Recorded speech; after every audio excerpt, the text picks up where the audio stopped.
Second એક્ઝામનું આંકડાશાસ્ત્ર paper સોલ્યુશનનો દાખલા number 51 એટલે વિભાગ ડીનો દાખલા નંબર 51 ગણીશું, જે વિકલનના પ્રકરણમાંથી પૂછાય છે. રકમ આપેલ છે y બરાબર 2x + 3 ભાગ્યા 3x - 2, તો dy છેદમાં dx શોધો. વિદ્યાર્થી મિત્રો, વિકલનનો ચેપ્ટર આઈએમપી ટોપિક છે. તો આજે આપણે એક આઈએમપી ટોપિક સોલ્વ કરીશું. બોર્ડની એક્ઝામમાં મોસ્ટ આઈએમપી ટોપિક કહી શકાય એવું વિકલનનું પ્રકરણ ગણાય છે. તો જરૂરથી વિદ્યાર્થી મિત્રો આ મોસ્ટ આઈએમપી ટોપિકને તમે જોજો અને કાંઈ પણ પ્રશ્નો હોય તો જરૂરથી મને કમેન્ટ બોક્સમાં જણાવજો. રકમ આપેલ છે y બરાબર 2x + 3 ભાગ્યા 3x - 2. વિદ્યાર્થી મિત્રો, વિકલનના ચેપ્ટરમાં ભાગાકારનો નિયમ છે, ગુણાકારનો નિયમ છે અને સાકરનો નિયમ છે. સાકરના નિયમ માટેનો મેં એક દાખલો જરૂર ગણેલો મારા ચેનલ ઉપર અપલોડ કરેલો છે, તો તમે જરૂરથી એને જોજો. આજે આપણે ભાગાકારનો નિયમ કરી. કઈ રીતે ખબર પડે કે ભાગાકારનો નિયમ છે? તો જ્યારે રકમ આપેલ હોય અને અંશ અને છેદમાં રકમ આપેલ હોય, તો અંશ અને છેદની રકમ હોય ત્યારે એને ભાગાકારનો નિયમ સમજવાનો. અંશની રકમને u કહી દેવાનું અને છેદની રકમને v કહી દેવાનું. તો આપણે લખવાનું u બરાબર 2x + 3.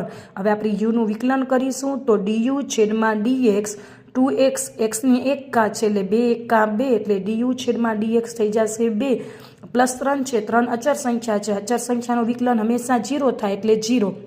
v બરાબર 3x - 2, 3x xની 1 ઘાત છે એટલે 3 × 3 એટલે dv છેદમાં dx થઈ જશે 3 - 2.